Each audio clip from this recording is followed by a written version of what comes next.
আয় আল্লাহ আমাদেরকে সেহতে কামেলা নসিব করেন, সেহতে কামেলা নসিব। আমার স্বাস্থ্য অনুমতি দিতেছিল না, আজকে সকাল থেকেই একটু সার্ভাইকেল প্রবলেম আছে আমার।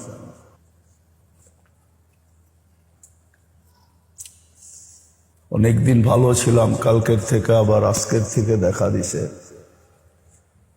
এটা যখন হয় তখন শরীরটা লজ্জাপতির মতো ছুঁইলে যেরকম গুছায়া যায়, গুটায়া যায়, ঠিক এরকমই হয়ে যায়। অনেকদিন ভালো ছিলাম আলহামদুলিল্লাহ, আজকে সকাল থেকে একটু অনুভব হইতেছে খুব বেশি। আসছিও সকালে সেই ময়মনসিংহ থেকে 5টায় পড়ছি বাসায়। ফজর পুরা শুয়ে পড়তে চাইছিলাম, কিন্তু ব্যথায় লজ্জাপতির মতো গুটায়া যায়। দোয়া করেন আল্লাহ সেহত নসিব করুক।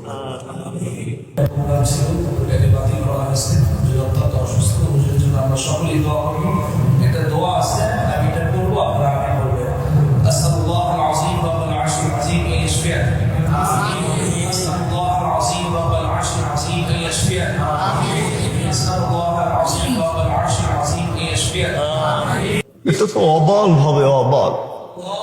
আর আপনার মাগফিরাতের চাদর যদি মিলা গেল তো ওই মৌত তো মৌত হবে না, ইয়াসিরুল হাবিব ইলাল হাবিব, তুহফাতুল মুমিন হবে। আল্লাহ বন্ধু বন্ধুর কাছে পৌঁছা যাবে। মৌত তো শুধু ফ্লাইওভার হবে, জিসরুল ইয়াসিরুল হাবিব ইলাল হাবিব। মানুষের এই ক্ষুদ্র ব্রেনটাই বলবে।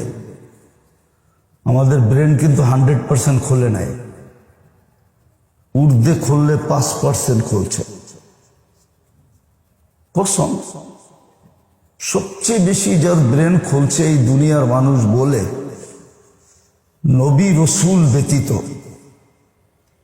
আম্বিয়ায়ে কেরাম ব্যতীত, ওটা 15%। সবচেয়ে বড় বিজ্ঞানীর যে ব্রেন খুলছে ওটা অনলি মাত্র 15%। ওরও 85% অফ আছে। আপনারা আমার খুলছে মাত্র 5% উর্দে। বিদায় 95%-এর ভিতরে কি রাখা আছে আপনার আমার জানা নাই। ওটা মৃত্যুর পরে খোলা যাবে। ওই দিন আপনার ব্রেনই বলবে যে না, যুক্তি তর্ক দাঁড় করানোর কোনো সুযোগ নাই। এটাই কোরআন ইঙ্গিত দিছিলেন, কাফা বিনফসিকাল ইয়াউমা আলাইকা হাসিবা। তুমি নিজেই বুঝবা যে তোমার যুক্তি তর্কের কোনো সুযোগ এখানে নাই। কেননা কোনো কিছু তো অরক্ষিত নাই, সব তো সুরক্ষিত। সব কি সুরক্ষিত? সব সুরক্ষিত, সব সুরক্ষা করা আছে।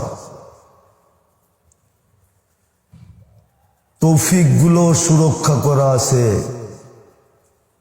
সুযোগ যেটি দিছে এটিও সুরক্ষা করা আছে, আমি কি করছি এটাও সুরক্ষা করা আছে, আমি কি ভাবছি এটাও সুরক্ষা করা আছে। সব সুরক্ষিত,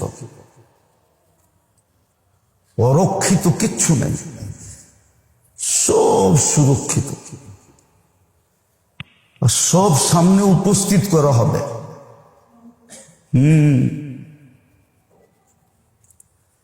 আর এটাও কোরআনে বলে দিছে, ইয়াউমা তুবলা সারাইর, সমস্ত গোপন তথ্যগুলো আমরা তোমার সামনে নিয়ে আসব।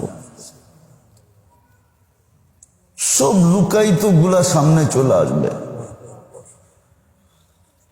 সব ভেদগুলা সামনে চলে আসবে। সব ভেদ, সব লুকায়িত গুলা সামনে চলে আসবে।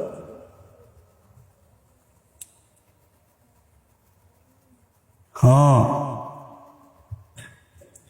এই জন্য তো কোরআন ইঙ্গিত দিছে, ওমান ইয়ামাল মিসকালা যাররাতিন খাইরান ইয়ারা। তোমার যা